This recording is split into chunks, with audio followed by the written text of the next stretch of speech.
Welcome to Escaping Purgatory, a podcast where we rewatch Supernatural, then talk it through in the hopes that we can finally escape this show. Join us each week, leave comments on upcoming episodes, and together we can escape Supernatural Purgatory. Hello. Hi. If we wouldn't get a copyright strike, I would have put Monster Mash at the beginning of this episode. We might not get a strike, we might get like a claim. Yeah. Because it would be very, very appropriate for this episode. Absolutely. This is a good one. Obviously, we're talking about season 4, episode 5, Monster Movie. Mm-hmm. Written by your boy. My boy! Ben Edlund, and directed by Robert Singer. And now that, like, because the way that they introduce this episode, it's really not, it's easy to see who directed what and who wrote what because of just the way they've done the credits. It's just like, it's right in your face. Yeah. And I feel like with Robert Singer's episodes, he's also in the editing room because I swear some of the transitions he used in this are always in his episodes. Yeah. Like the swipe. The swipe. Yeah, I can see it. There's a lot of old school movie techniques in this one. I did enjoy it. I did too. Like there's a lot of things in this episode that really lean into the like 1930s movies, monster movies. The 1930 monster movies, which is obviously intentional, but I don't know, for me the music really sold this episode. Yeah, I liked it, and the fact that it was so incorporated into the episode as well was really really good. Yeah. The thing that stood out to me was definitely in the end credits. They basically did a rearrangement of their like outro song for that style of cinema.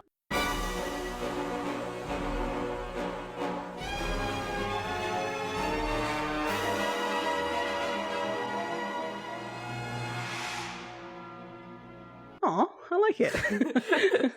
That's pretty awesome. Yeah, this is a fun episode. Yes. And everyone just looks like they're having a really good time as well. Yeah, but there's definitely like that air of like, you know, the last few episodes have been really heavy and just, I mean, there's a distinct lack of Cass in this episode, which I think would have been hilarious because he would have no clue what's going on. The obvious Van Helsing reference they could have made with Cass is a lost opportunity, in my opinion. Yeah. Yeah, there's a few things in this. I mean, most of this episode is pretty light, pretty fun. There's one bit that's like maybe alluding to main plot, but like not really. Yeah. We saw this in season 2. We didn't see it so much in season 3, again, because it was so short. They didn't have time to do this. Very plot heavy episode, the very somewhat emotional episode that we had last week. Yeah. And then going to this one, which is like, oh, don't worry about that. What happened last week? Just wipe it from your memory. Have this palate cleanser. Right, and it was a palate cleanser. It was really good. And what's funny is next week is also a kind of stupid episode. It's Yellow Fever, right? Yeah. Yeah. So I don't know. It's a weirdly placed this episode, but fine. Yeah. I guess one more thing. If it's not obvious, this whole episode is done in black and white. Oh yeah. Which I need to actually look at the like set pictures because I would have loved to have seen how they would have done their makeup differently, because obviously black and white makeup is different to color makeup. Yeah, because certain things look better in black and white, like the monster's house, I believe. I've never verified this, so if I'm wrong, you know, take it with a grain of salt. But I believe the Munsters, their house was actually entirely pink because it looked better, like the color switch looked better. So I'm wondering like what on like his movie layer, like what kind of colors it was. Yeah, and not only that, but like, yeah, you're right, what makeup they use, because I believe to do like contouring and stuff they used to use like blue tones or something. So yeah, I would have liked to, I wonder if there are any stills of this in color. I'm gonna have to go back and look through like set pictures, because that would be super interesting. I like the black and whiteness of this. The only thing that could have improved it for me is by shooting it in black and white, it almost didn't keep the graininess of Supernatural. Yeah, because if you have black and white, you also have to see in the blacks. Yeah. So can you imagine if this was done season 1 style? The whole thing, you just see like Sam's forehead, Dean's nose. And that's about it. It would have been amazing. So good. So in that respect, yes, they lost that kind of grain. There's so many little details in this. I don't know enough about classic Hollywood to like point all of them out. Mm-hmm. But I mainly start with my cinema around sort of like the 1960s. This is kind of before when I like get into stuff. But I can see some of the references from even things like watching The Twilight Zone and stuff. Like some of the filming techniques they use are kind of cool. I do like this one. It's cinematically, it's really nice. So I guess we can start the episode. I don't think I have any more tangents to go on before we start. All right. The episode starts, like I said, with the credits actually straight away. It's got the Warner Brothers logo, and the first thing you notice is black and white. I was like, oh, okay, that's different. We don't get a supernatural title card in this episode. No, they kind of add it into the credits, basically. Yeah, exactly. So when the credits come up and it shows who like starring. There was something about the fact that they put starring Jared Padalecki and Jensen Ackles as Sam and Dean Winchester. That was like, oh yeah, they're like actors. I don't know why that stuck out to me on this particular occasion, but it really did. It then shows a crescent moon, a rather perfect crescent moon. And you see the Impala like driving down the road, which the Impala in black and white does something to me. Like it just seems like it's in its right environment. Yeah, I know what you mean. Clearly. I know color TV was around then, but like not as prevalent obviously as now. Yeah. And then we see this sign that says welcome to Pennsylvania, and then it like this lightning flashes. It's very welcome to Transylvania, really. It does flash to It flashes between Pennsylvania and Transylvania. Yeah. Okay. I didn't catch that. And like on the radio it's got like a very old-timey music. And Dean's like, oh, the music here sucks, and turns off the radio. I love that. And they're giving us a little bit of an overview of what the case is going to be. Come on, man. Jobs don't get much weirder than this. Yeah? Dead Vic with a gnawed-on neck, body drained of blood, and a witness who swears up and down that it was a vampire. And Sam points out, like, I guess what everybody's thinking, like, when you first come into this episode, like, for the very first time ever watching, it's like, the world's coming to an end, things are a little complicated, you know? He's like, sort of aware of their situation right now, and we shouldn't really be doing this right now. But Dean's like, well, we can't save the world. Okay, not today anyway. But what we can do is chop off some vamps' heads. Come on, man, it's like the good old days. Honest to goodness monster hunt. By the time the Winchesters got back to tackling a straightforward black and white case. Look. I have things to say about this line. Because he's like, first of all, it's like the good old days. The good old days of what, season 1 to 3? yeah. Secondly, he's like, it's a monster hunt because they haven't done that yet in this season, really. I guess the Rougarou kind of, but it was still too angsty to be a proper Monster of the Week episode. Yeah. This line of like, it's about time the Winchesters got back to tackling a straightforward black and white case. Okay, I know it's a pun on the fact that the episode's in black and white. Like, I do know. I do know. First of all, I don't think this case is very black and white. It is a little bit, but like I feel kind of sorry for the monster, sort of. You're supposed to. It's sympathetic. Also, I was saying to Annabelle, the only thing I could think of when I was like listening to this is there was loads of I know I shouldn't watch Rick and Morty. Like I know it's kind of terrible. But yeah. But like there was that whole discourse about how they got too far away from the premise of the show, and then they made a reference in the show about the fact that they were going back to their old adventures, a different adventure every week, and it's very reminiscent of that. And like I don't know where they're getting this idea from, because it's literally only episode 5. Yeah. So were they having some kind of like, were they anticipating, this is it I think, were they anticipating some backlash from the fans about moving away from the Monster of the Week format, and so kind of felt like they had to put an episode in, but then also make a reference to like, this is how it's supposed to be, guys. Old classic adventures with Sam and Dean. What?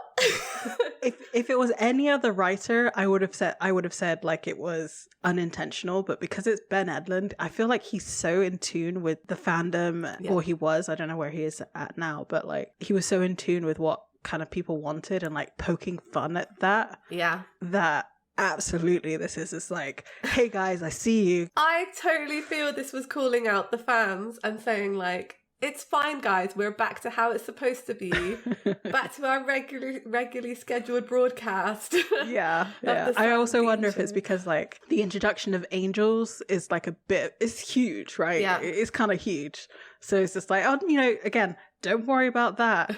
Don't think about that. We're just doing black and white normal case for you guys today. Yeah. And like, there's no cast in this episode. There's no mention of like, there's a slight mention of the main plot line, but not really. I don't know. This line for me is everything about this episode. Getting back to basics. Well, and also what's funny is that it's really not, it doesn't turn out to be like a basic case. No. Dean goes into this like, oh, it's just vampires. We know how to deal with vampires. Yeah. It's going to be easy. We're just going to go find their nest and then bada boom, bada boom. Head gone, move on out. So I have to discuss this as well. I was going to discuss it later on, but we're kind of going into Act 1 and I think it's worth talking about now. I was watching this episode. The beginning of the next act, they arrive at Oktoberfest and it's all very nice. It's very like festival-y atmosphere. Mm-hmm. And I suddenly had some kind of like terrible flashback to episode 15-20. Mm-hmm. Okay. First of all, that episode starts with hunting vampires too. Mm-hmm. So that was already the first like direction for me. And then them turning up at Oktoberfest, I don't know what it was about them generally, like how they were acting or like how the scene was set up or whatever, but it really reminded me of the Pie Festival. You know what it is? I don't know why I felt the same vibe. Like it's very, I think it's similar, like how they turn up, how they're quite happy to be there, like Dean goes off to get his big pretzel the same way he goes off to get the pie at the Pie Festival. And I don't know if people are going to agree with me or not, but there was something there. And then my mind just kept going back to that line. It's about time the Winchesters got back to tackling a straightforward black and white case. And I'm thinking, they did this on goddamn purpose. Yeah. I'm so upset over this. If the finale was a callback to this, I don't know how I can cope with that, because it can't have been. I'm making too many connections, surely, Annabelle. Right? Tell me I'm crazy. I mean, I don't know. There feels like there's something in that they were kind of saying, let's get back to classic Supernatural in this episode that I feel is mirrored in 15-20. But here, at least, they said it outright. Yeah. In 15-20, they were like, we're going to be super sly about it, but like not at all. We're going to think we're slick, but we're not. Right? I don't know. It bothers me. It also doesn't help that it's directed by the same person, so of course it's going to have a very similar style with very similar themes and it's not even similar theme, straight up the same thing. Yeah.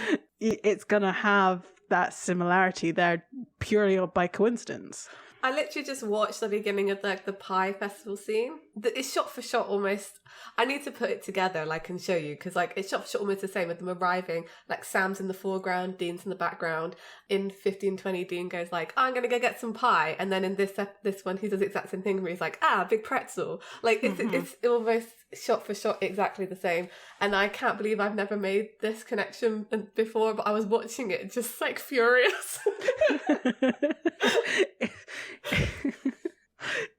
It's trauma inducing, which is not great because this is a really fun episode. It is. Like, this is a really great episode. It's like Ben Edlund has a time machine and he watched the end of Supernatural and then he went back in time and then wrote this episode. It's kind of like, I warned you. This is a great case of foreshadowing. Absolutely 100% unintentional foreshadowing. 12 years into the future. Yeah. Oh, Ben Edlund, let me unpick your mind. Explain. How did you know? Was this a homage, like, to this episode of old black and white Sam and Dean? I'm so mad. Okay, no, all right. Rant over. Tell me if you agree with me, if you see it too, because I need to know, like, people, please. Okay. I'm right there with you on this one, and I hate that I'm there with you. So sorry. There was something about this the beginning of this episode that I was like, why do I feel a little uncomfortable with this? Yeah. And you just put the nail right in the head, like hit the nail right on the head with it's 1520. Yeah, thank you. That's what I'm here for. Okay, on with the episode. So, yeah, as I said, they arrive at Oktoberfest 2008. There's a gazebo as well, and a band playing and stuff. I don't know why, I always know it's a gazebo. They get out there in their FBI suits, which is still kind of ill-fitting at this point. I do kind of enjoy that because it makes them look younger. Mm-hmm. Dean's tie throughout this episode is just a bit of a mess. I don't know if you noticed that. It's kind of all over the place. And Dean says, "We still got to see the new Raiders movie. Saw it. Without me, you were in hell. There's no excuse." But we were saying, what Indiana Jones film was that? And it was Kingdom of the Crystal Skull. So I don't feel like Dean missed out on much of that one, to be honest. I haven't actually seen it, but the kind of horrible reception of it, I'm like, well, I don't need to see it. You don't need to watch that movie. Sam's like, well, you were in hell. And then Dean goes to get his big pretzel. It did make me want a big pretzel. I'm going to keep saying the word pretzel because I actually really enjoy saying it. The only thing is, I went to go visit Annabelle once, and we went to go see a baseball game. And I remember that you bought a big pretzel. I think, or did I buy? One of us bought a big pretzel, like a big salty pretzel. And I don't know what's wrong with Americans, but that was inedible. It tasted like the ocean. How much? It had way too much salt on that pretzel. Because they put freaking 24 carat size pieces of salt on the outside. I don't think I got it because I don't like salted pretzels. I always get the cinnamon sugar one, so it's just exactly the same, but it's sugar high. I feel like I would pressured into buying a salted pretzel because I definitely would have also purchased the sweet one. I don't know how I ended up with a salted pretzel. I mean, it could also be it was the only one they had. Oh, maybe, yeah. Depending, that was a big stadium we went to, so I'm surprised that they wouldn't have had it, but yeah. Yeah. I was so disappointed in that pretzel. It was just it was like seawater. How, I don't know how anybody eats that. It's I don't know. I guess because you have that, and then you have your giant Coke. Yeah. So maybe it balances it out in some way. I don't know. I honestly, I don't like those either. Maybe that's because of my English sensibilities. Yeah, our British palates can't handle this salty pretzel. We just don't want our taste buds burned off by the salt. I literally feel like it would have mummified me from the inside out. That's how much salt was on this pretzel. So we get to see them eat a pretzel. What was really funny is I was watching this on a streaming service, and it paused at this point just as they were taking a bite of the pretzel, and it wouldn't unfreeze for ages. So it's just really unflattering. Pretty funny. We see a blonde waitress walk past and says, she kind of looks at Dean and says, "Guten Tag." Guten Tag yourself. It's the start of a beautiful romance in this episode. They find the sheriff, and they go over and introduce themselves as being from the FBI, as agents Angus and Young. For those who don't know, that's an AC/DC reference. Angus Young is the front man of AC/DC, so they just broke up his name into two parts there. They go to the morgue together and see a body. Her name is Marissa, who's been murdered. And the sheriff's really kind of uncaring. He's like, "Oh, it's just terrible that this happened during tourist season." Yeah. It's awful. He turns her body, and you can see that she's got a puncture wound in her neck, but it's 2 perfect vampire fangs. So not what we normally see in Supernatural. Dean is confused. The sheriff is confused because of Dean's confusion.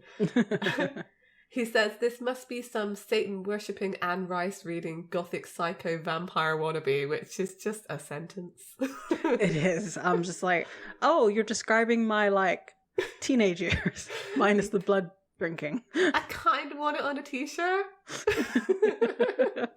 Well, the entire thing? The entire thing, it would say Satan-worshipping Anne Rice-reading gothic psycho vampire wannabe. I think that's a good slogan for myself. Dean says, like, oh, you mentioned a witness, and the sheriff points out a guy called Ed Brewer, but he says he's not very reliable. So we cut back very suddenly to the bar with the waitresses. Dean is flirting with this blonde waitress called Jamie. I never forget a pretty everything. The framing of her, like, boobs in that shot is just... Yeah, it's just like name tag, boobs, face. It's just like, oh, come on. If she was stood, like, not behind the bar, I'm sure it would have started, like, with a whole body scan. Exactly. Like, right. from the feet up. It was fully no. So, yeah, they say they're looking for Ed Brewer and introduce himself as FBI because, you know, he was a witness to a crime. There's a few more little, like, flirty bits here. Dean calls himself a maverick, a rebel with a badge. All of these lines, I was like, the only reason why he's saying these is because this is like a movie reference episode, because he doesn't talk like this. Not he does, but not like to this extent. Like, one thing I don't play by, the rules. Like, I can hear him saying it, but not outside of an episode like this. Yeah, this is like Dean's internal monologue. Yes, yeah. Like, he doesn't normally say it outright. I will say, I feel like their characterization in this episode was slightly off. Dean was way too, like, chilled and happy as he has been in previous episodes. Sam kept looking at Dean, like, really fondly, like, oh, shucks, he's just a little scamp. I don't... Because we've had episodes where, like, the monster influences the like, what's going on in the episode, like, beyond... Like, we obviously get the trickster episodes, but I feel like there's another one, like, similar to this. The whole episode is taken over by the monster, and this is definitely the case for this one.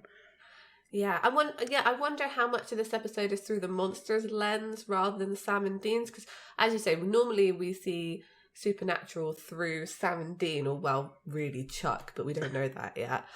But because this is in black and white, I do wonder how much this is supposed to be through...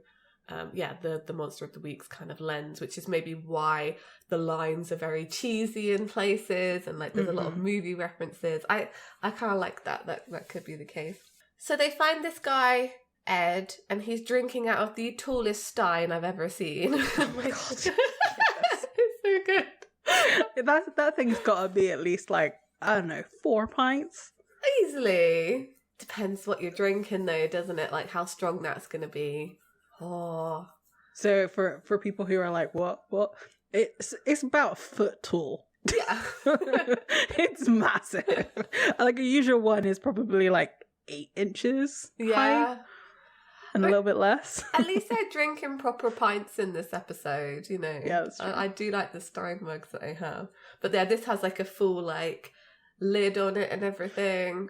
We have one in our house somewhere. I feel like every British person and, like, people on the continent somewhere in their house has a stein. And we don't know how we get it. It just appears. It's like the beer goblins bring them. You went to one Oktoberfest, like, many years ago, and somehow you still have the stein. Exactly. Ed Brewer he describes what happened. So he was walking back after midnight. He'd left here like he does every night. And I'm like, how long is Oktoberfest going on for?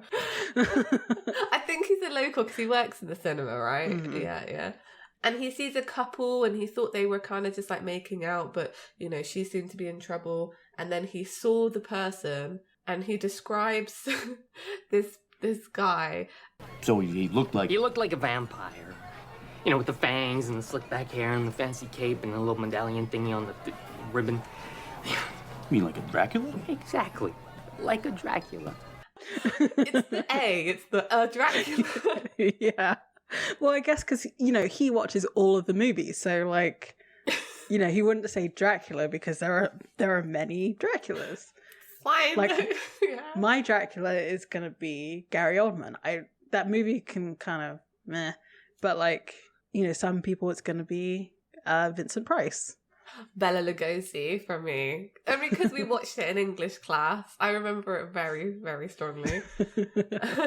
He does all the actions of like typical movie vampire that we all know and love. He impersonates the vampire. With the voice and everything. I really like it. I'm always really surprised that Dean doesn't refer to vampires as Draculas. Well, that's the thing. I feel like he probably watches these movies how we watch Supernatural, being like, that's not right. That's not right. That's not how you do it. Exactly. Probably right. You're probably right. I just think it'd be really funny if they went around like, we're going to go hunt us some Draculas today. I don't know why. It also like takes out the seriousness of it, I guess, as well. That's true. And the vampires... The vampires in Supernatural are pretty serious. I was just imagining him meeting Betty for the first time and being like, you're a Dracula. I mean, I'm surprised for some of them, like, massive spoiler, but when he meets the alpha vampire, would you not call him Dracula? It's precisely a Dean thing to do. Like, you're the alpha Dracula. Like, I can hear it in my head in his voice. That would have been amazing because, you know, the guy who played the alpha vampire, I can just imagine his face being like, what the hell was that? Oh my gosh, I'm actually crying. I don't know why that's so funny. Yeah. We cut to Jamie and her friend Lucy, who's also a waitress, at the bar, and they're talking about kind of, you know, Crazy Ed and his vampire. Jamie's trying to say, like, oh, you know, maybe he's not so weird. And Lucy just accuses her of being soft on him because he tips well. Mm-hmm. She does this thing that's throughout this episode where Lucy takes a napkin and blots her lipstick on it and leaves kind of an imprint, which is relevant. So Dean walks back up to the bar and he's kind of, again, flirting with Jamie. Sam comes up and Dean kind of asks him what he thinks of the case. And Sam's like, no, this isn't our stuff. And Dean's kind of like, okay, yeah, but who cares? And it's like they're going to make the most of Oktoberfest because they've already paid for their hotel room. What I find really funny in this episode is Dean refers to Sam as brother like multiple times and he never really does that. Do you notice that? It felt really... I didn't actually pick that up. Yeah. Like he says here, like, come on, brother, beer and bar wenches. They have a back and forth about why you shouldn't call a woman a bar wench. And then Dean kind of disproves it by shouting, hey, bar wench. And Jamie just sort of goes along with it. Yeah. It's Oktoberfest. I have a story for you. So me and my friends went to like a medieval dinner where you like fully dress up in like medieval clothes. They encourage you to call over the waitresses by slamming your fist on the table and shouting wench. Yeah. What was really funny is how uncomfortable all the men in our group were with doing that. Well, that's good. It's really nice, right? I feel like feminism has come a long way just because how uncomfortable they were shouting wench at this waitress. I mean, I feel like in a regular setting anyway, like in a restaurant, you generally don't call over your waitress in that way. Like, no. You just like kind of wave at them or like raise your hand almost. Because I think it's also got something to do with that, with like being loud and like yelling is very uncomfortable too. It got easier as more drink was had. But what was weird about it was the waitress actively encouraging us to do it, like not responding to us unless we called her a wench. And it was like...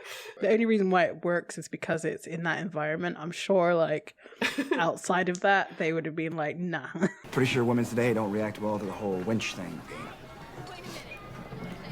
Hey, bar wench, where's that beer? Coming up, good sir. Jamie brings over another drink to Dean and asks Sam what he would like. And Dean says he doesn't drink, he's a Christian Scientist, doesn't even take aspirin, he's a real drag on stakeouts. Jamie kind of laughs at Dean, and they're making eyes at each other, there's some chemistry going on. Dean eventually asks her out and says, what time do you get off? And she's like, ha ha ha, no. This next conversation, I don't know why, but it sticks in my mind. It's so ridiculous. It's also a way to explain away some of the stuff, right? Yeah, this is totally an explainer of like why Dean doesn't like look terrible when he got back from hell. Dean says to Sam like it's time to right some wrongs, and he's like, what? And he explains to him that he came back from hell without any of his old scars, no bullet wounds, knife cuts, off-angled fingers, which we never saw anyway because it's just his hands. Yeah.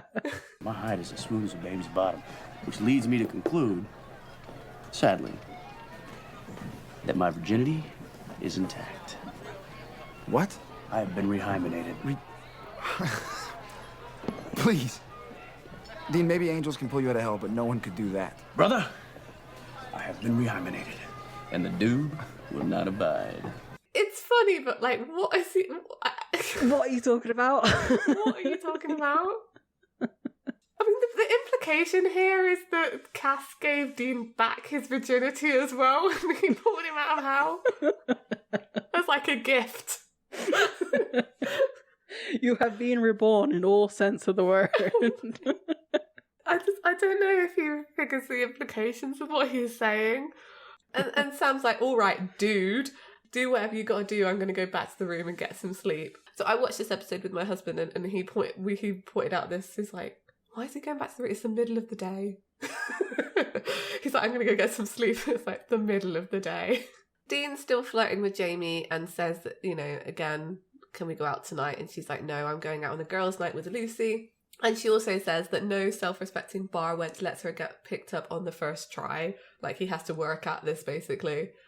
But he says that they're leaving because the case isn't weird enough for them. So we go for a ad break, and when we come back, we're at like a lover's lane, and you hear there's like fog around, and you hear some owls hooting, and it feels very tight, like soundstage. Yeah. There's a girl and her boyfriend, I'm assuming, in the car.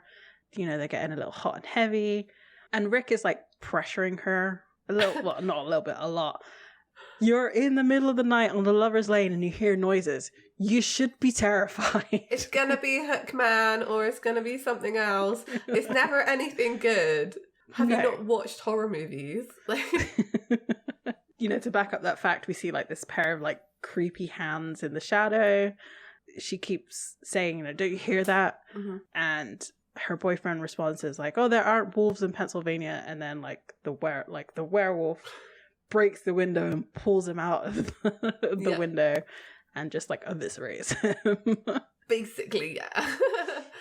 It's the next day, and this reaction from her, I guess it must be shock, right? Yeah, I think so. Because she's just there with this like giant gulp, basically like a giant thing of soda. Yeah. There must be some reference here that we're missing about big drinks. There must be. Because the other witness had a big drink. Mm-hmm. She's got a huge drink. What reference are we missing to do with big drinks? Big drinks and horror movies. Yeah. I don't know. Unless it's just that, you know, if you go to the movies, especially in America, you get a big drink and they are kind of witnessing the movie, right? So they're watching it. They are the audience. Unless it's another one. We'll go with that. I like that. I do like that. So this girl's called Anne-Marie. She's just like, well, you know, just sort of tore him to pieces. Like she is so calm when she's describing this. Yeah. It's just like, what is going on with you? Dean's like, okay, we understand that how hard this is, but like she doesn't look upset, like I said. Mm-hmm. And Dean asks, can you describe the creature? And she's like, oh, it's a werewolf, like as if it's nothing. With the furry face and the black nose and the claws and the torn up pants and shirt. Like from the old movies. I think this goes back to the fact that this episode is from the monster's perspective, because, again, the witnesses aren't that bothered that they've watched people be murdered. And they're thinking, well, none of this is kind of real, it's all make-believe, so why would they be upset about it? So maybe she is actually like super upset and like crying and stuff, but because this is from the monster's perspective, she seems just like, yeah, like a passive witness. Yeah, that could very well be the case. Yeah, some of these like little scenes in between are like really, really short, and when it gets to other things, I feel like they drew it out a lot. Yeah, there's one scene in this that's super long for like no reason. Yeah, but again, they got all the information they needed, so why would they draw it out, I guess. So they're back at the morgue, and they're like, okay, so first it was Dracula, and now it's a full-on wolf man, and they go to like the body bag and like open it up, and they both I can't even imagine what's in that bag, and I don't want to imagine what's in that bag, but it doesn't, by their reactions, it's not good. Yeah. Sam is like pushing things around with like a pen. I feel like in other times that they've done this kind of thing, they've always put gloves on, and like he knows what to do, but he's just like, I'm just gonna pull out this pen and start poking around. I mean, I guess what else are they gonna do? Like, whatever. He's basically inspecting the body cavity to make sure that they can confirm it's a werewolf, and they find out it's not because the heart is still there, and a werewolf would never leave. In Supernatural, they would never leave a heart. Dean's still very confused. The sheriff enters and says they did a rush job, which is super, super fast, because they find out that the fibers from the body were wolf hairs. Yeah. They go back to the bar, and they're just at the table discussing the case. So what, we've got a vampire and a werewolf monster mashing this town? All the evidence is showing that this is exactly what's happening, but they know that this is not supernatural. I'm so surprised their mind didn't go towards the trickster in this. Because when I've watched this episode with people before, they've been like, oh, the trickster going to turn up in this one? And I'm like, no, that's not how this one plays out. It feels like Gabriel's going to appear at any moment in this That's one. very true. Yeah. So Jamie comes over, gives them another round of beer, and she's like, oh, so it looks like you're going to be staying a while. Yeah, this case just got weird enough for our department. Well, beers are on me. And just so you know, I get off at midnight tonight. As Jamie leaves, Dean says, Hey, you think this Dracula could turn into a bat? I love that. I don't know why. I love that. He's still so psyched about this case because it's so weird. I think he actually would like the chance to kill a Dracula. Yes, absolutely. One that actually turns into a bat and has his like many wives and all that kind of stuff. It's just sort of like one of those hunter bragging things. It's like, well, I killed actual Dracula, so I'm clearly the superior vampire hunter. What I really would have liked to have seen is a scene where they are like basically boasting to other hunters. I think there is one later on where like Dean's like, well, I shot Hitler. Like I'm pretty sure there's one. But yeah, I want to see more of them like bragging about the stuff they've done, because they usually bring it up casually, like, oh yeah, we killed Lucifer, and now like, what? I mean, they have the bragging rights for sure. They do. So yeah, I want to see them, throw around a bit of clout, guys. Get some free beers in. Yeah, I guess that's the John Winchester way of like, don't talk about anything you're doing. Yeah, exactly. So it kind of does a transition into a museum. Inside, there's a guard talking into a phone and trying to explain how this weird package got into the museum. And by weird package, I mean full sarcophagus. Because it's just there and it doesn't have any paperwork attached. And as he's speaking on the phone, we see it open, and in a very traditional manner, this mummy slowly comes out, like fully like arms raised, catapulted out almost. This mummy advances on the guard, and like, why doesn't he just run away? I know. I mean, honestly, this monster was really freaky looking. Yep. So like, I would probably do the same thing and just be like, what the hell is this? He's just looking at it like, oh, and it like slowly advances towards him and then strangles him. It's like, my dude, run away. Yeah, it's true. It's literally a slow zombie. Like, you can run away. Right? The only reason slow zombies get you is if they sneak up on you, or there's a lot of them. So, but you can outrun one slow zombie. Absolutely, you can. It's not like it's like swiping at your feet. The guard does shoot the mummy before it strangles him as well, but it has no effect. A hard cut into later on, the police are coming round, the sheriff's there, Sam and Dean are there. Sam's looking at the sarcophagus and is like, this isn't a real sarcophagus. It's from a prop house in Philadelphia. This was the dumbest bit of this episode. Dean finds a tiny bucket of dry ice. That dry ice would be gone by then. Yeah, I was thinking the same thing. Why is it still smoking? It's a tiny bucket of dry ice too. So, like, they have giant drinks, but tiny buckets. Tiny buckets. Have you ever got a package in dry ice? Have you ever received anything? I've never actually used one, but, like, I've got like a smoke machine, though. Yeah. So it's almost the same, like, and it goes through the liquid super, super fast. It's good for Halloween, for sure. Exactly.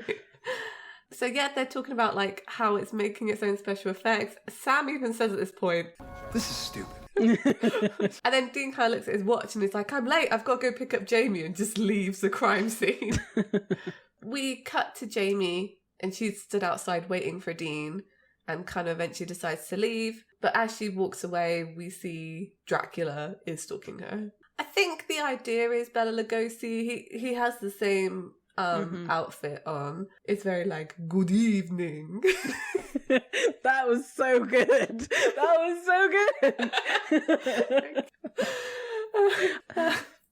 So she starts to run away and Dracula follows her and is calling her Mina and says that she's a reincarnation of his beloved and that they must have her. I love that she pepper sprays Dracula in the face. Like, fully, yes. I would like to see more people in supernatural movies pepper spray monsters and just see their reaction. Yes. Because, I mean, Dracula has a very human reaction to being maced. Luckily, Dean appears. I was fully worried for a second because I forgot how this episode went, that she was going to die because Dean was late. I mean, it would track for Supernatural, but I'm glad it didn't. Oh, me too. He sees Dracula and says, son of a bitch, as, you know, in classic fashion. I was watching this and I was like, he's going to punch Dracula in the face. And he totally did twice. Punch Dracula in the face. They have a little fight. At one point, he is going to bite Dean. Kind of has him backed up against the wall. It's all very vampire sexy. But Dean manages to grab hold of Dracula's head and rip his ear off. As Dracula runs away, he jumps over a big gate. And I was shouting at the TV like, Dean can get over that gate. I've seen him jump high things before. But instead we see him have to watch Dracula ride off on a small moped. Which is like the best. I think out of everything in this episode, that is just the best visual ever, with his cape like flapping in the wind and everything. It's so good. And it made me think, why did they never give Cass a moped? Because that would have been...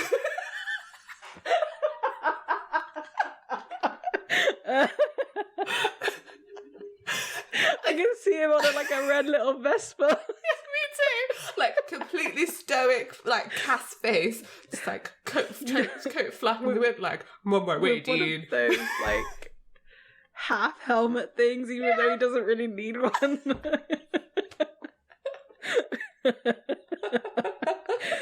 Yes. We have a fan art prompt for you.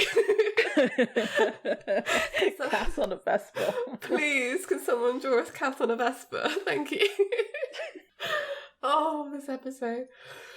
So the end of this scene is an intermission, sort of halfway through the episode, and it's like a curtain. And I imagine that this appeared just before the adverts on the TV.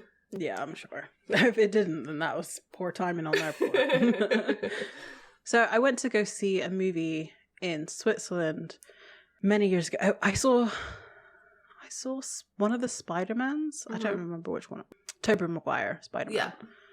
And they still do intermission. So like halfway through the movie, they stop it so you can go like use a toilet and like get a drink and stuff. So good. I loved that. I mean, yeah, it kind of broke you out of the movie a little bit, but like it was nice to have like an actual break to just like not worry about missing anything.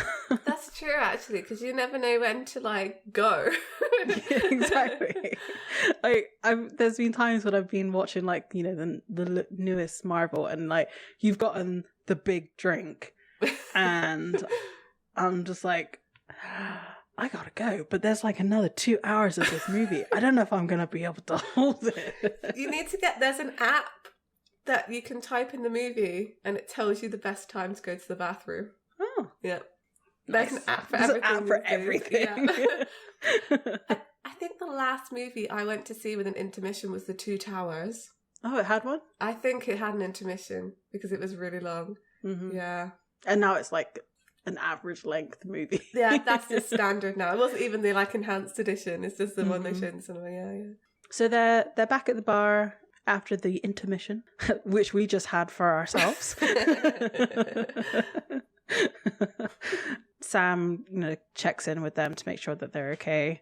Dean like takes up this towel and like says, "Hey, look inside," basically, and I managed to get part of it, and it's the ear. He's just put it in a towel, and he tells him to, like, he ripped it off of Dracula's head and to touch it. I was just like, oh, you gotta let me touch it. And these like feel familiar to you. And it's just like, I'm pretty sure all ears feel the same way. I mean, I don't generally go around touching people's ears. That's not a thing that people generally do. But I'm pretty sure we all have it made of the same kind of structure. So it's just like, it's kind of a weird phrasing of it. But obviously it's because it's different. It feels like the skin of a shapeshifter. I guess because, you know, they've like squished it a bunch of times. Well, I just think of that in Skin when they like see the pile of skin. Yeah. It does look different because it looks like a fake ear. So like it does look like slimy and weird. So maybe it does feel different. Yeah. And Dean also has the ribbon, and it has the same prop house. All three monsters, the Dracula, Wolfman, and the Mummy, all the same critter. Which means we need to catch this freak before he creature from the Black Lagoon somebody. So you guys are like Mulder and Scully or something, and the X-Files are real? No, the X-Files is a TV show. This is real. It's my favourite line here. Dean's like, X-Files is a TV show, this is real. I just burst out laughing. Because it's like, it's not real. This joke works on so many levels because, first of all, too many levels. Supernatural is a TV show. So, you know, that's the basic level of this. Second of all, it's a TV show because Chuck's writing it and he doesn't know that it's not really real.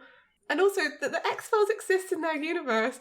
I know we know that already because they've made X-Files references before, but like, how do they not make constant reference to what they do? Or like pretend to be from the X-Files? I don't know. Surely you would capitalise on that being in like pop culture. Can you imagine when Mark Sheppard comes into this and like, weren't you on that show?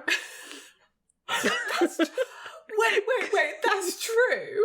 Because he was a fire boy. Canonically, he's Fireboy in the X-Files. And they definitely would have watched that episode. It's like one of the first. Oh my gosh. I mean, granted, he kind of doesn't look like himself because he's so young in that show.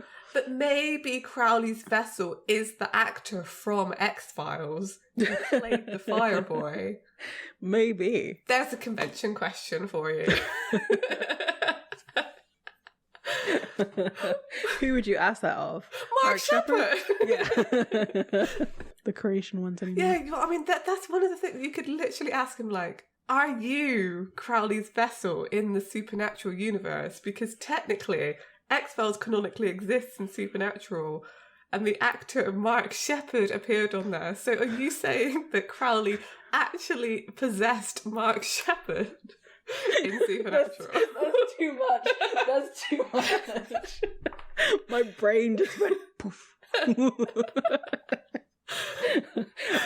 To try and get that question out with Mark Sheppard would actually be impossible because he would be like a foot in front of you while you're trying to ask such a like string question. And you know what his answer would be, right? No. Anyway, moving on. So yes, we get that amazing line. And so Sam sort of points out that this monster is basically recreating his, or reenacting his favourite monster movie moments, right down to the murders. Which, they never really address why this monster murders. But anyway. Whatever. Yeah, that's a good point, actually. And so Jamie's like, well, who's Mina? And Dean's like, yeah. It's weird that Dean didn't get this reference, but... he definitely should have got the Harker reference, I feel. Yeah, definitely. Dean's definitely read Dracula. If he's read Vonnegut, he's read, like, Bram Stoker's Dracula. Like, really? Okay, fine.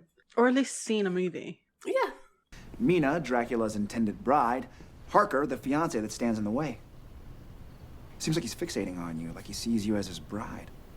Wow. Lucky me.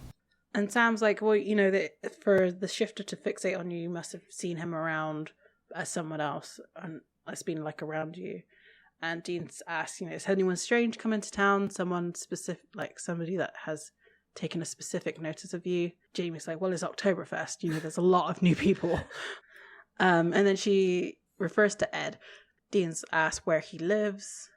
And Jamie doesn't know, but she does know that he works at the old movie theater. I love that Sam says, take care of Mina.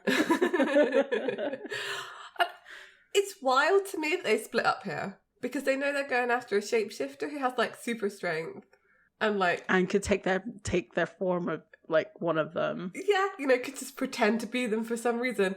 And there's like, yeah, I'm going off by myself then. Bye, see you later. Yeah. Dean needs to get that rehymenated hymen. Oh. Oh. Oh. I hate everything about this episode though. I think it's assumed that he loses his virginity in this episode.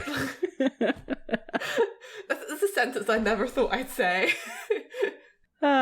Anyway, so Sam leaves, and so it seems like maybe a conversation's happened off screen that we don't know about, because James says, so monsters are real, and she's just sort of confirming that the shapeshifter, he can turn into different people. Dean's not really FBI, and she gives like a pretty good, the way she describes their job almost sounds quite endearing. This is what you do? You and your partner just tramp across the country on your own dime until you find some horrible nightmare to fight?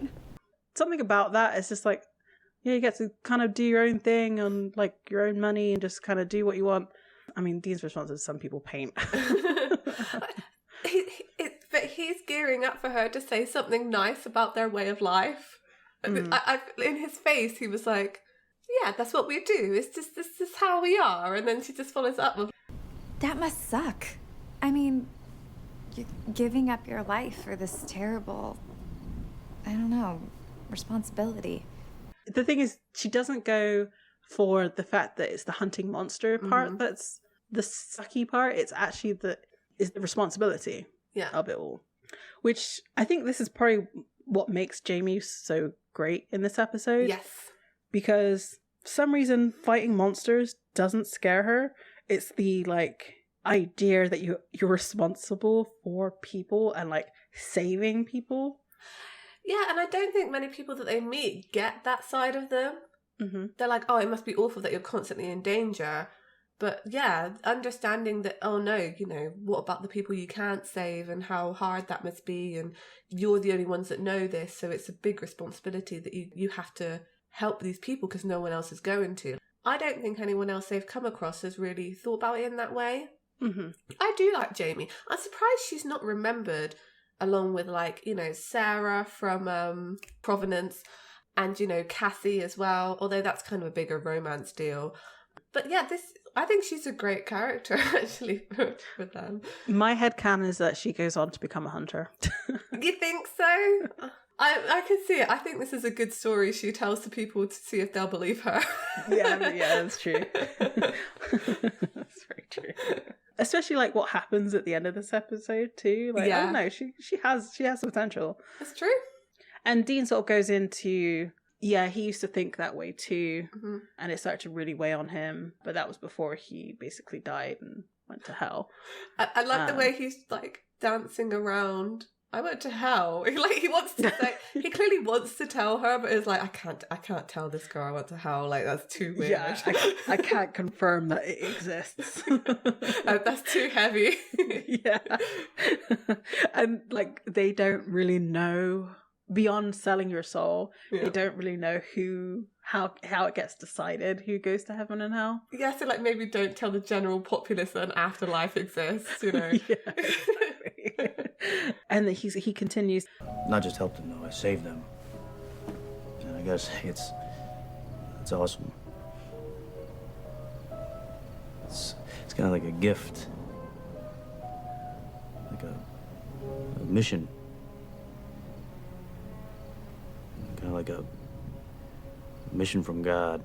The thing is like, because they're sat in such close quarters in this scene, like he's got his arm around the back of the chair and everything. Are you using your mission from God as a pickup line? Yeah, of course it is, but at the same time, it's just like, you just don't know how right you are. I know, right? It is a mission from God. I just think it's really funny that, because like, he's being quite sincere, but at the same time, is clearly using this as some kind of like hero moment. A hero moment where it's like, I'm on a righteous mission, so like maybe we should just make out.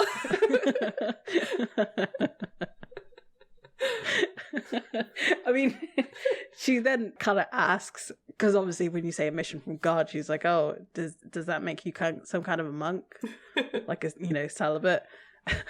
Dean's like, I hope not. And then they start to make out. Yeah. As they're getting hot and heavy, the lights turn on in the bar, and Lucy's there. Basically ruins the moment. Yeah. Anyway, you guys look really busy, so I'm just gonna get out of your hair. No, seriously, Lucy, it's been a crazy night. Stay for a drink. Yeah, stay for a drink. Dean is not pleased. And then we cut to the outside of like a old-timey theater, and it's got Phantom of the Opera on the outside, and there's organ music playing, and we see like a shadow of a guy like playing the organ. He's like, I've never it must be still like a very old-timey one, because the screen is still like an actual screen that's being projected on. There was one movie theatre where we grew up that had this. Mm-hmm. And I always liked going there. It felt different. Yeah, it did. It really did. As like Sam approaches, comes up behind Ed, he like switches from this dramatic organ music to something like much more bouncy and like remixed. It made me think of do do do do do do do do, and I don't know why that music comes to mind. Yes. It wasn't that, but it wasn't, but it was like it was very close. Sam holds Brewer at like gunpoint, and it's like, I know what you did. Doesn't Sam have Dean's gun? Yeah, he does, and I think it's Dean's gun in this episode. It looks like the pearl inlaid handle. He does have one that's similar though, because Dean has like engravings of flowers on his, and I'm not sure. I think this might be Sam's version of that gun, but I would need someone with a keener eye for guns than me to tell me that or not. Yeah, like when I saw it, I was like, I mean, it kind of would make sense that Sam would still have Dean's weaponry, even though it has been like a month. Oh, yeah, or had gotten used to using it. Oh no, that hurt a little bit. But because at the same time, we don't know what, for 4 months, we don't really know what monsters he was hunting, or if he even was. He was hunting demons, we know for sure. Yeah. But was he hunting like regular monsters in that time too? I can't imagine Sam like passing up a case if he saw one. You know? Yeah, that's true. So I imagine that he probably was hunting other stuff. Mm-hmm. Maybe he was too busy like making out with Ruby and like drinking demon bloods. Who knows? Yeah, that's true. So Sam's doing very much of a confrontation. He says, I know what you are. And Brewer's like, I'm not anything. I just like to play the Casio.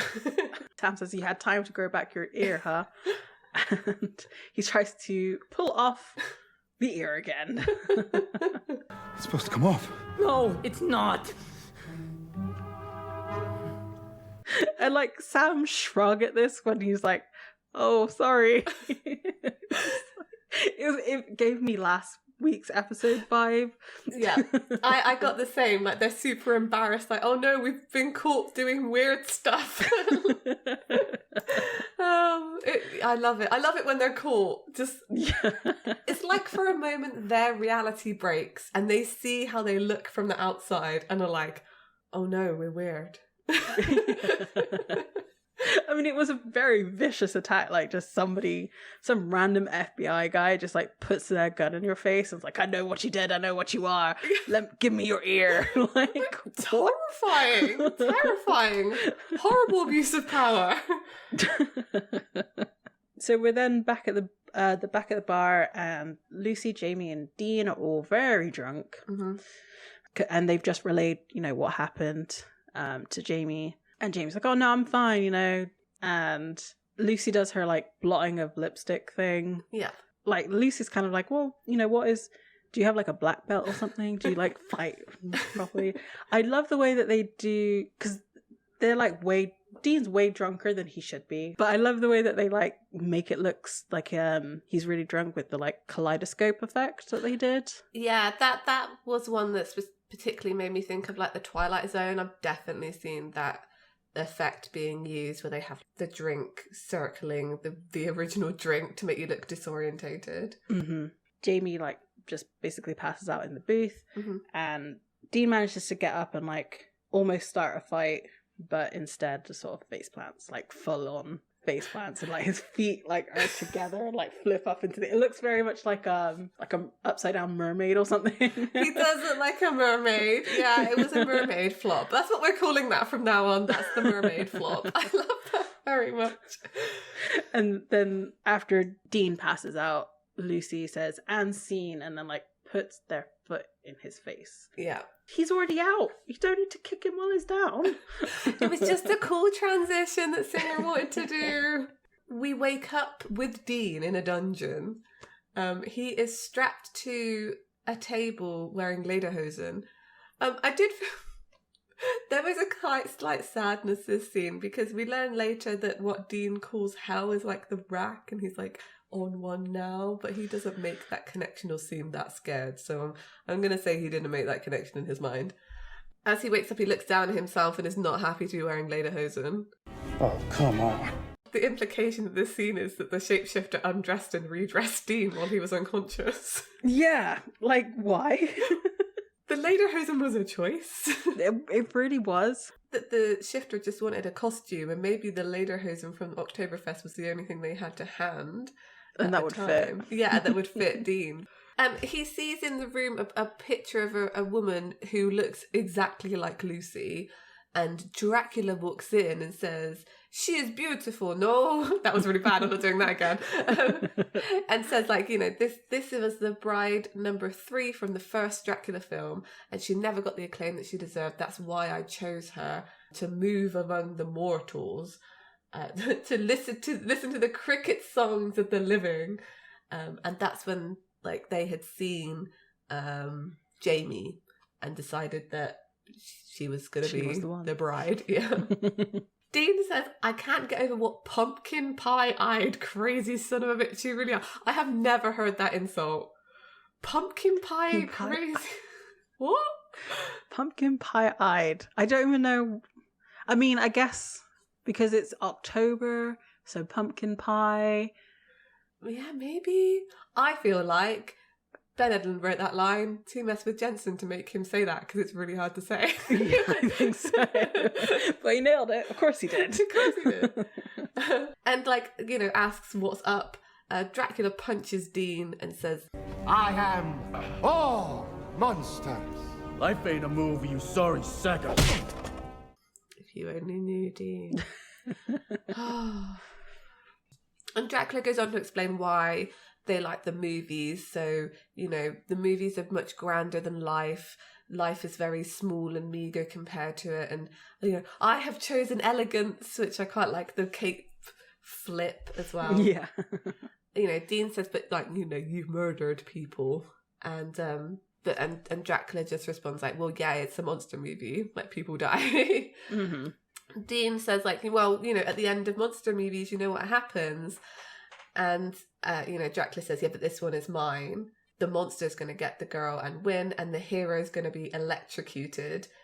And tonight, Jonathan Harker, you will be my hero.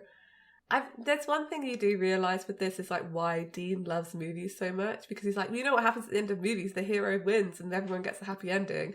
It's like, oh, Dean. Oh, Dean. Oh, Dean. I love how long this goes on for, with, like, Dracula, like, putting out his hands in the thing. It felt very much like the old movies, because that's exactly what they did. Like, yeah, they made it really drawn out so that the hero can be saved, and it's just like, we're gonna unnaturally even though this is an unnaturally fast monster, it's moving unnaturally slow. Exactly.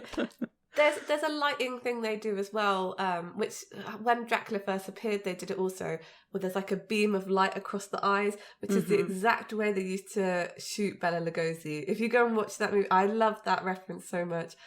Why did they stop shooting villains in this way with just a strip of light across the eyes? I love it so much. I don't know. It is great though. It's basically a letterbox. It's the hell letterbox. Yeah. You know, Dean's like, wait, and is struggling to escape, and it's very drawn out, and then the doorbell rings. Talking of drawn out scenes, this also went on for way too long, but like for hilarious reasons. Yes. Because we see Dracula leave the dungeon and then just enter like their like suburban home. It makes me wonder how big his house actually was. Yeah, it's wild, because obviously it's a movie set. Like Dracula's built a movie set. I don't know. It's so jarring. I love it. And at the door is a pizza delivery boy, and there's a whole back and forth between them where like this delivery guy is just like, I have seen everything. Nothing can faze me. Give me my money. And like there's a whole back and forth about where there's garlic on the pizza, and the guy's like, I don't know, did you order garlic? If there's no garlic, why would you order garlic if you don't like it? And kind of ends with Dracula trying to pass over a coupon. It's just great. So back to the bar, and Sam has come back and is like, oh, you know, Ed's not our guy, and he kind of assumes that Dean got lucky with Jamie and has left, but then he sees the broken bottle and he sees the napkin with Lucy's lipstick on, so, ooh, a clue. It's very Blue's Clues, like it's super obvious. Well, of course, because it's the movies. Yeah, it had to be straightforward. And he's like, Lucy. It's so... It's so dramatic.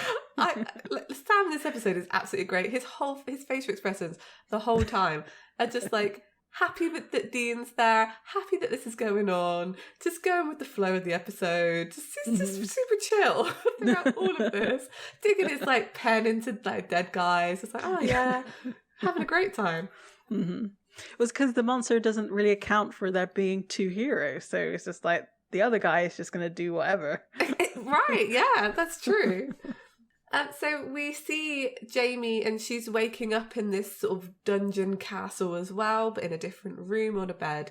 And Dracula's there, sort of being creepy, you know, asking her to dress in this white gown that they've bought. Jamie's just really confused, like, where am I? Where's Dean? Jamie's like rightly upset because it's like, well, you were pretending to be my friend, you were pretending to be Lucy, and what for, you know? Dracula says, like, well, I needed to know if you were the one, my bride. I needed to know if you were the one. You could try talking to people, and instead you become this? Then, like, he shouts at her, like, quite aggressively, and Jamie looks really scared and, like, just shouts that she wants to go home. We see Sam picking the lock to come in while this exchange is taking place. I don't know why. This is a supernatural trope that I've never really noticed before, but on the rewatch I'm seeing is Sam sneaking around houses. He does it in a way that they don't ever get Dean to do. And I don't know what it is about his like movements through the house. I find it so funny. I think it's partly Jared because he's done so many gag reels where he's messing around doing this that I can't now unsee it. I think that's what it is. I think he doesn't take it that seriously. So like when he's doing it seriously, it doesn't look right. Exactly. And like, it's kind of almost like absurd because he's like such a big guy, like trying to sneak through this house. It's just hilarious. Back to Jamie and Dracula, and he kind of drops the act, like drops the accent and everything, and says that like he doesn't want to scare Jamie. Kind of goes on to give a backstory to this monster of the week. Real is being born this way. Different. Real is having your dad call you monster. It's the first time you hear the word.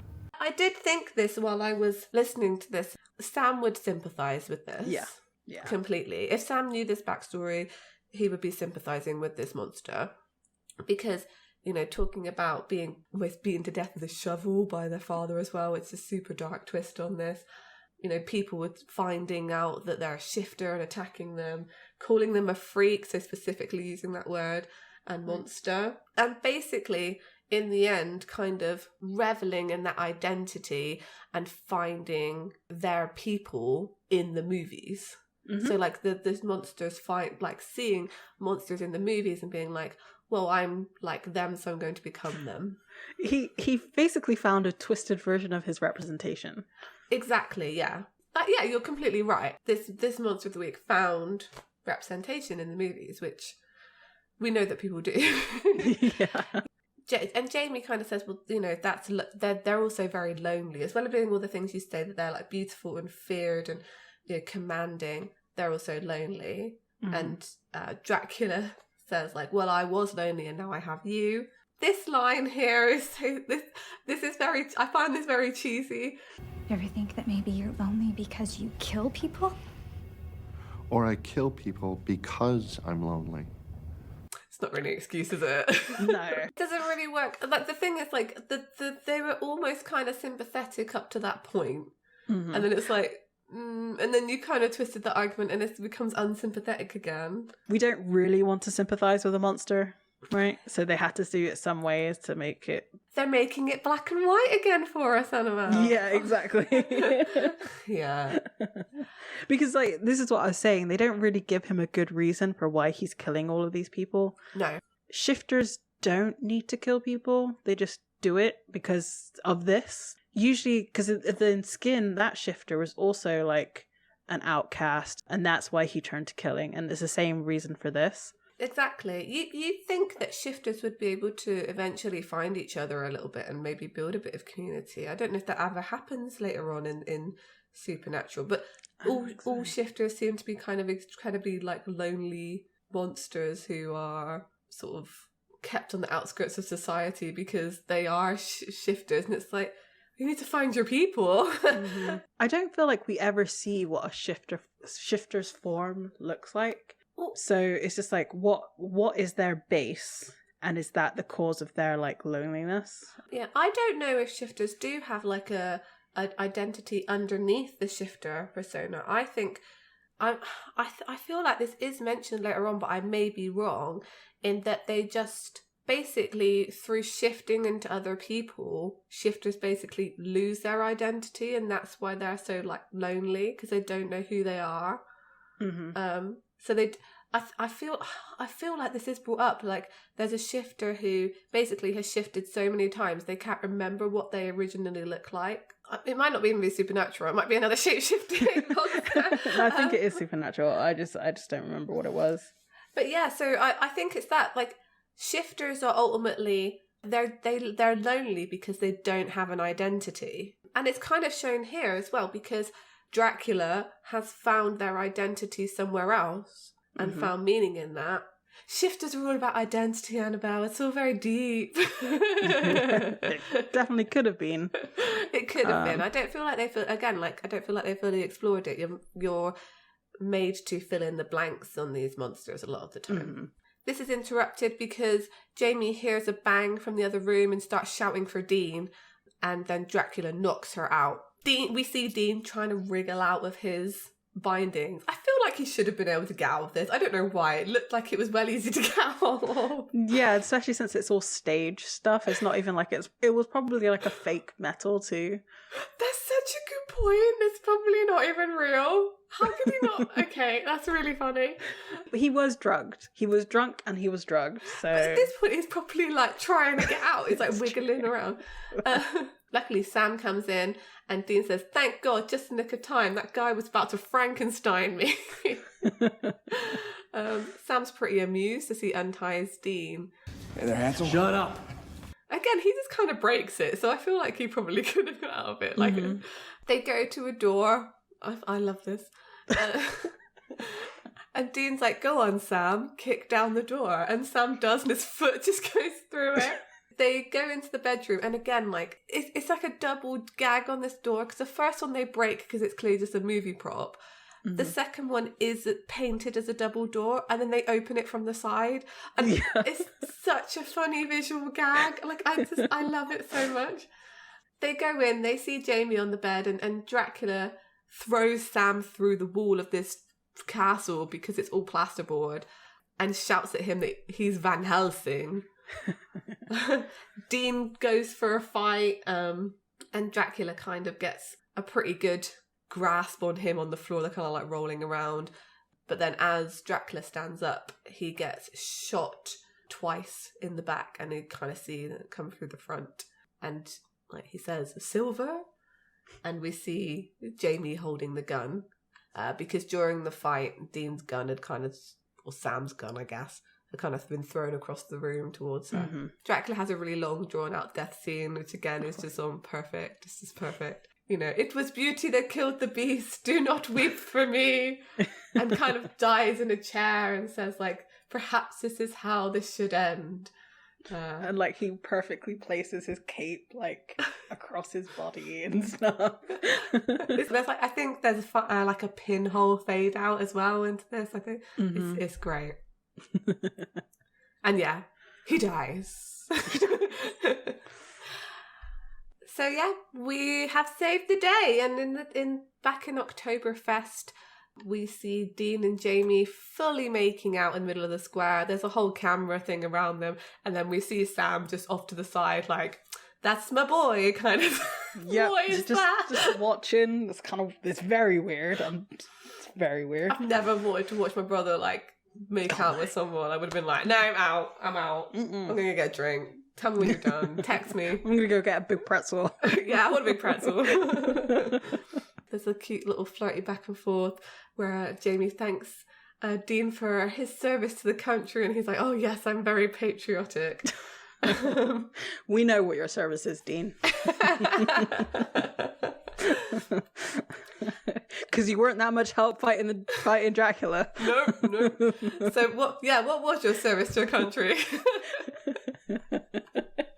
I like this because they do say goodbye to her, and as they walk away, like, Jamie makes a point of like thanking them and says, "You know, you guys saved my life, thank you."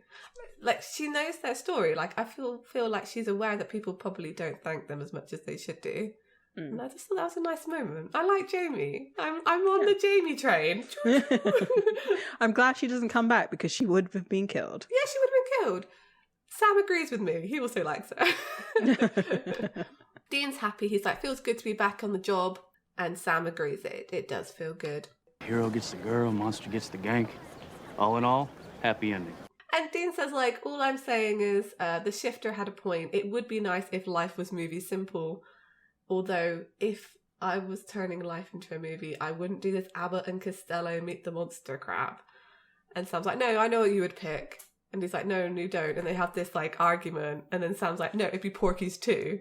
And then he, like, agrees with him. So says, "Lucky guess." Okay, so I'm going to thank Charlie for this one. Dean was always by on Tumblr. Go check out their post on Porky's too, because I'm going to explain it poorly.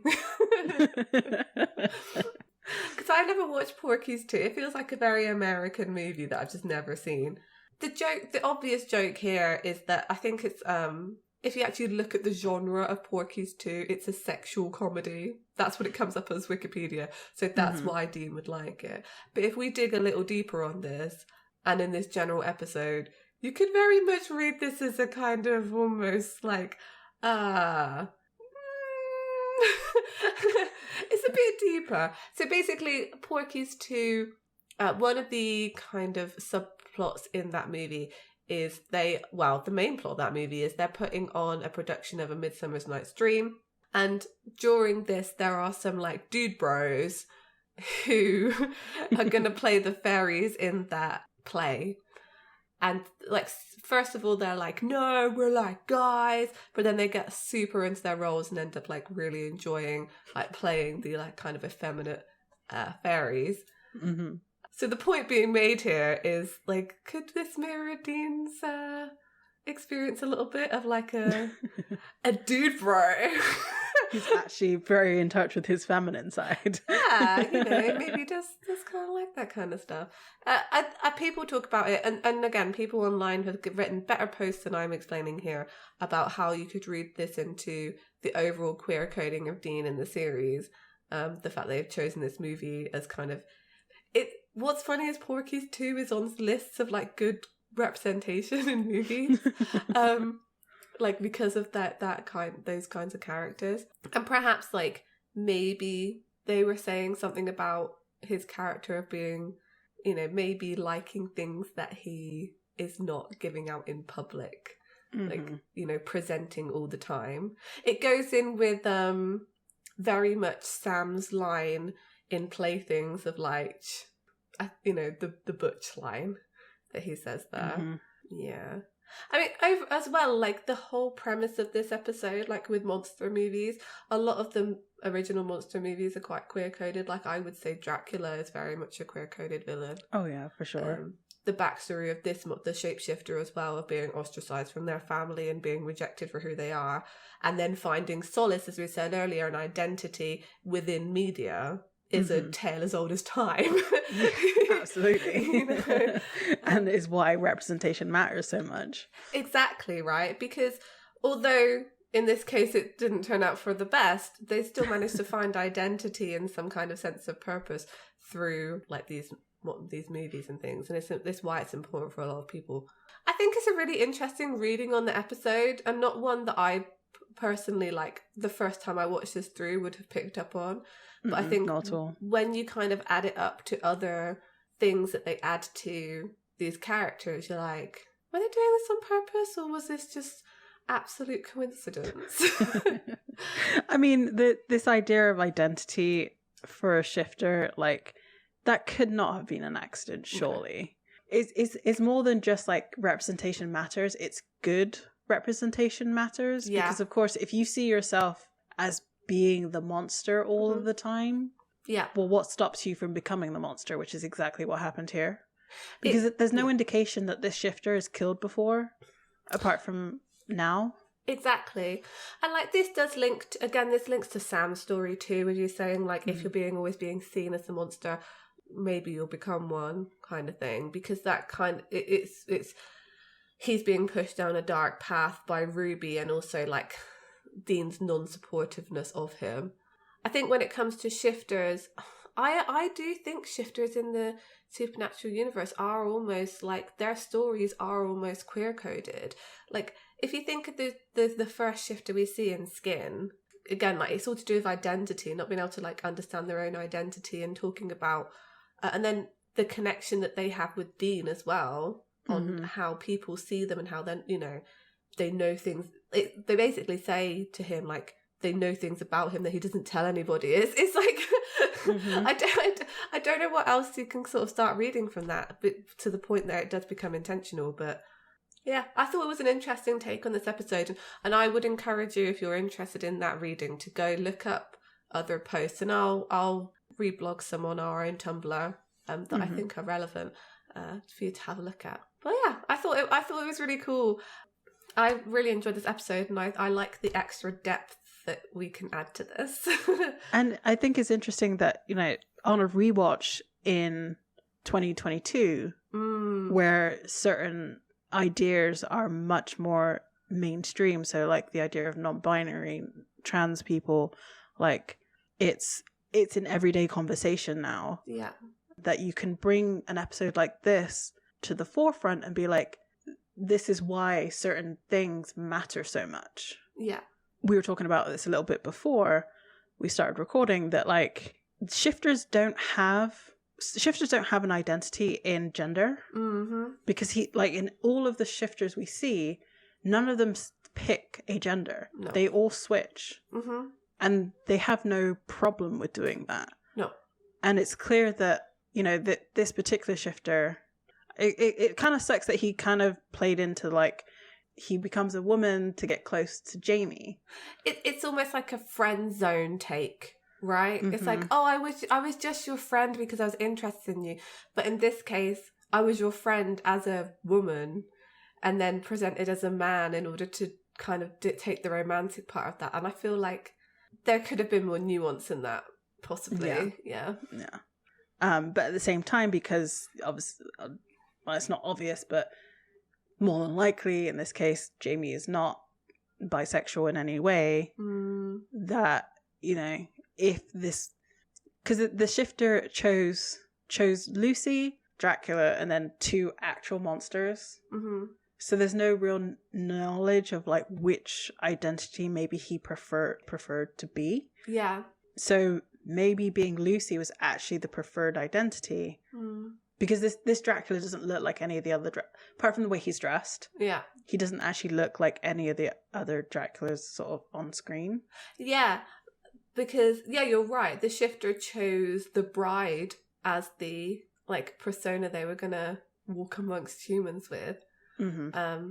So maybe that was a preferred identity, but like who knows? But then I'm kind of glad in a way as well that they also switched to like a male persona, because it doesn't play into the trope of like predatory same-sex relationships that you sometimes see, especially around this time in media, where it's like, you know, which I hate that trope so much. And you see it so much in the early 2000s, it makes me cringe every time. And that's why I feel like they switched from Lucy to Dracula, is actually to get away from that trope, because they didn't want to portray that. But then you also get the kind of like gotcha as Lucy being the shifter. Right. But then they also secretly did like a kind of good like non-binary representation in there. It's again like reading it now with like a 2022 lens is I feel like you can read more nuance into it than was maybe ever realized by the writers. Definitely. Yeah. Which again, what you said earlier before we started recording, Ben Edlund has a time machine. Right, Ben Edlund has a time machine. This is actually the true thing that I'm going to start doing. That Ben Edlund is a time traveler and Time Lord. Yeah, I'm getting my conspiracy board ready. I feel like he would be on board with this conspiracy theory too. So, like, Ben Edlund, please, can you confirm or deny that you are a time traveler? Thank you. Thanks very much. And can you tell us what storylines are going to be out? Yeah. How did you know? How did you know? How did you know? I feel like we say this about every single one of his episodes. How did you know? Yeah, because he's a time traveler. Because he's a time traveler. Yeah, that's the actual truth. Yeah. This has been a great episode. This has been a really fun episode, Annabelle. I feel like we laughed a lot. We laughed, we cried, we talked about the serious issues. It was great. It was great. So moving on from this episode to one that we all know that Jensen actually regrets a little bit. And has said that he would tone down if he were to do it again. We're doing Yellow Fever. Why would he tone that down? That the performance of that wasn't actually perfect. Iconic. Awesome. So, at the end of the episode, I would like to thank the Pixel Agora for his wonderful art on our podcast. If you would like to purchase that art, please go to the Redbubble. Judging by this episode, maybe we'll put some new stuff up at some point, because I've already got a really great t-shirt idea. We've got Miss Universe of the Skanks. Yes. I need to do. There's a few. I want the Anne Rice reading Psycho Vampire Wannabe, whatever that one is. So yeah, if you'd like to support Jay, please go to our Redbubble and order the cool logo. As for us, I mean, we had some opinions on this episode and asked some very pertinent questions, so I feel like it's only fair if you get back to us. And if you'd like to do so, please go on our social media on Twitter, Instagram, Tumblr at Escaping Purgatory Podcast or just Escaping Podcast. And yeah, come tell us. I can't remember all the questions that I asked this episode because it was too long ago. So, so I hope you were taking notes. Taking notes about an episode we took notes on. So this week we went a little bit back into the past again, but with our movie choices. Yeah. We had a little bit of a break, sat down, watched a movie, killed the monster in the movie, became the hero, and now we are moving on. So hopefully next week we'll find a way out. Bye. Bye.